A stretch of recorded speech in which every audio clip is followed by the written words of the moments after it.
Pelo altro qua.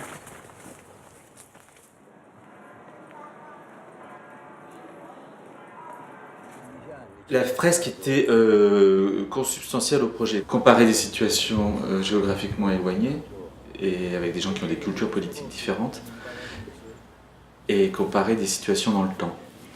Avec cette idée qu'on peut s'inspirer de nos voisins ou de nos voisins lointains, plus ou moins lointains, mais qu'on peut aussi s'inspirer d'expériences du passé. Et quand on regarde la fresque, on regarde une peinture qui est une émanation de l'Italie communale au XIVe siècle. Et cette expérience du communalisme italien, c'est quelque chose qui effectivement a beaucoup nourri moi mon travail préliminaire, ma réflexion.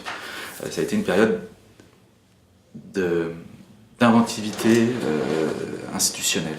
Ça a été une période de laboratoire politique. Et on peut s'en inspirer parce que de quoi s'agit-il ? Il s'agit d'une partie de la population qui prétend participer à la chose publique, qui veut que l'on partage le pouvoir.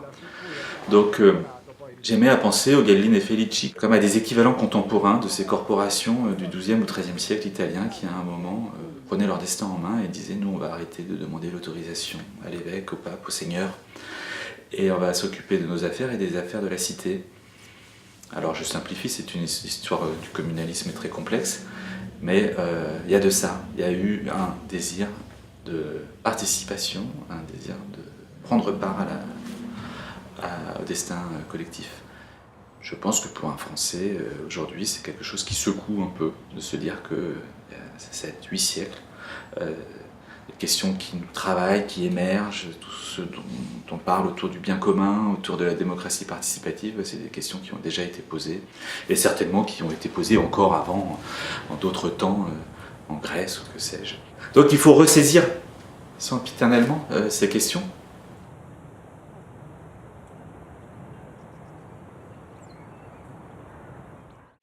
Et finalement, les paysages auxquels vous faites référence quand vous dites on a l'impression de les avoir déjà vus dans la fresque, enfin, en effet, c'était bien l'objectif, mais ce sont des collines en Sicile et non en Toscane. Alors, comment faire pour que ça fasse fresque un peu, hein. Filmer en longue focale pour essayer d'écraser les perspectives et retrouver cette platitude que l'on a dans la fresque, c'est un moyen.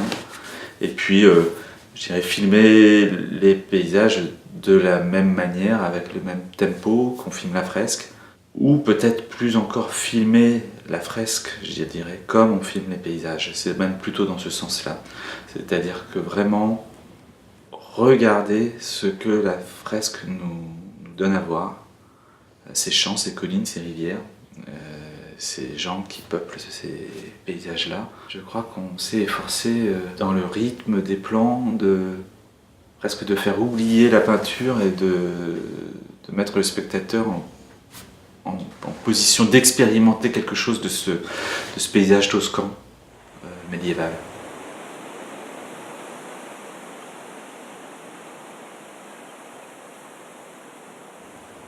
Pour voir notre environnement, il faut soit le détour par le regard de l'autre, soit soi-même essayer de trouver une distance. Et cette fresque, on peut penser que c'est une œuvre de commande, donc une commande du régime des Neufs, du régime politique de Sienne à l'époque. C'est une œuvre de propagande en quelque sorte, qui avait aussi cette fonction-là de permettre aux citoyens de Sienne de voir leur territoire et de se voir eux-mêmes, donc de se comprendre comme une collectivité. Bon, bah là, dans la petite commune rurale du Fort Albert, du Bregenzerwald, Krumbach, on fait quelque chose d'extrêmement modeste, de très simple, mais qui en fait a des effets très puissants à l'échelle de ce territoire. On construit une petite construction en bois qui permet de cadrer le paysage, et par ce cadre, les gens voient quelque chose qu'ils ne voyaient pas auparavant, alors que ça s'étalait sous leur regard. C'est grâce aux Gallini et Felici, c'est par le regard de ces Siciliens sur la France que des liens se tissent, et des vrais liens, entre des groupes de consommateurs en Sicile, dans les Hautes-Alpes,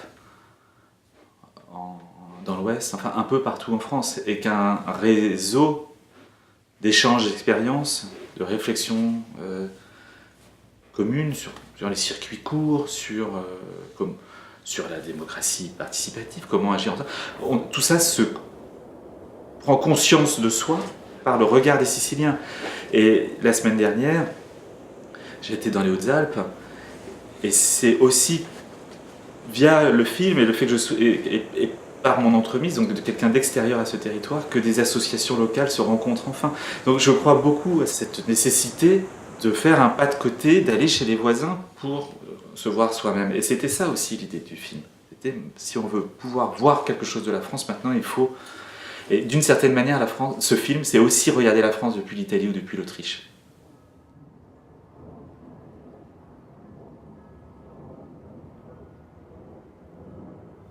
Je regarde le paysage comme le visage de la communauté. Et qu'est-ce que ça dit de nous?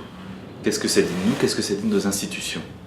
Et le projet du film, c'est de partir du paysage et d'aller voir des groupes, des régions, des coopératives, peu importe le statut ou l'échelle, qui ont un projet de paysage, qui ont une réflexion globale. Pas seulement une réflexion corporatiste, pas seulement une réflexion sectorielle, non, vraiment un projet local, un projet de paysage. Et après, on remonte, comment ils agissent, comment ils travaillent.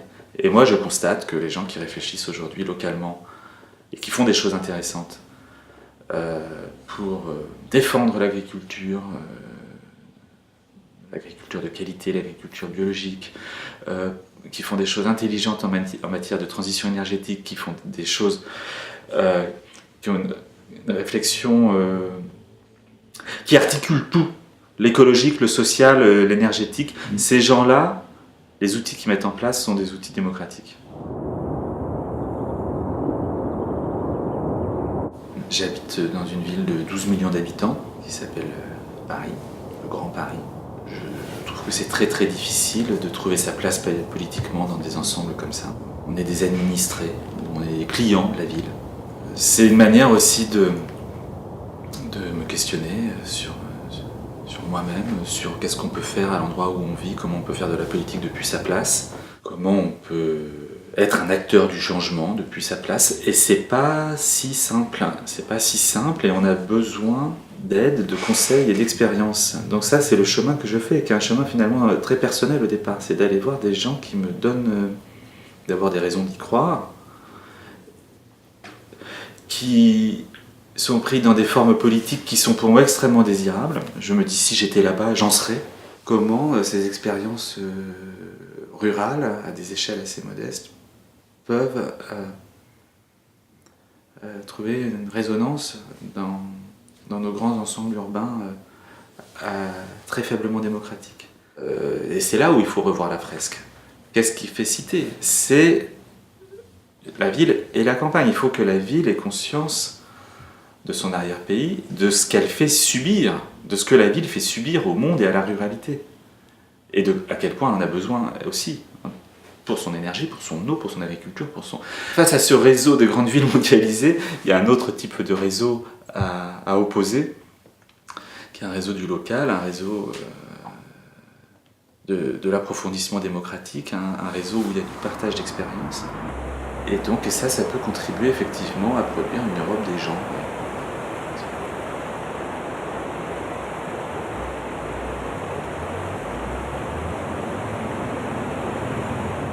Pour la suite du monde de Pierre Perrault et Michel Brault, qui est un film dit documentaire, qui est un très beau film avec un très beau titre, et où on voit une communauté villageoise sur une île à l'embouchure du fleuve Saint-Laurent au Québec, qui se retrouve un projet collectif en essayant de répondre à une question, à une provocation, à une invitation que le cinéaste leur fait. Il leur demande s'ils pratiquent toujours ou s'ils seraient en mesure de pratiquer à nouveau une pêche traditionnelle, une pêche au marsouin, qui se faisait dans cette région et qu'on ne faisait plus depuis 15 ou 20 ans. Et pour répondre à à cette invitation du cinéaste, toute la communauté villageoise se met à travailler ensemble pour redécouvrir leur savoir-faire. C'est quelque chose qui a à voir avec ce que Nul homme n'est une île raconte. Je pense tout particulièrement par exemple au cas du Vorarlberg, où ce sont des jeunes architectes et maîtres charpentiers écolos, complètement en rupture avec leur environnement professionnel, militants anti-nucléaires, etc., qui sauvent les savoir-faire très anciens de la construction en bois de cette région. Et comme partout, ces savoir-faire étaient en train de disparaître. Après la guerre, on ne construisait plus en bois au Vorarlberg, c'était le matériau du passé.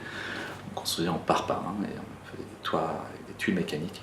Et bien ce sont les écolos qui ont dit, parce que justement ils avaient une réflexion locale et globale, c'est-à-dire quelles sont les ressources de notre territoire, comment on peut construire de manière économique des bâtiments qui consomment peu, et les ont d'abord construits pour eux-mêmes, puis pour des petits collectifs d'enseignants, puis ensuite ce sont les maires des communes rurales qui se sont dit mais on va leur commander des beaux bâtiments publics, il y a un levier de développement local là pour nous, et puis ensuite c'est les régions qui ont pris conscience qu'en fait ils avaient une école architecturale que le monde entier commençait à observer, et ça crée, c'est avec ces petits groupes de pionniers qu'on peut changer une culture régionale.